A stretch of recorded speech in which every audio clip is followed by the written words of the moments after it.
Sabi ng OB, wala daw gamot sa cyst. Remove lang solusyon dyan. From Rose 38. Sa case ko po, Ma'am Rose, una po, nung nalaman talaga na meron po akong endometriosis, adenomyosis, hindi naman po in-advise ng doktor talaga na i-remove siya. So, pinainom muna po ako ng pills. Hindi naman po sila basta-basta na magsabi na tanggalin yung cyst kasi nakadepende po yata yan kung sa size, kasi kung maliit pa naman po siya, hindi ka po i-advise na tatanggalin. So, ang sa akin po ay pinainom muna po ako ng pills, tapos nung hindi po nag-work sa pills ay lalo na nung nakita sa ultrasound na naging borderline malignant po siya. So, pinapayo na ng doktor na tanggalin na daw yung matres ko.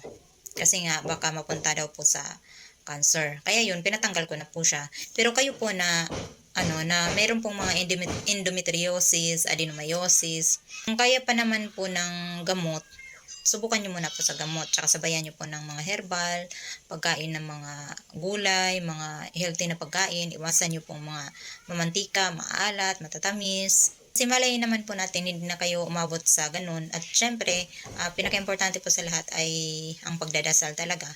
Mahirap po talaga ang maoperahan na. Kasi tulad ko po, ako talaga, nag-umpisa talaga sa endometriosis or endometrioma, pareho lang po yata yan.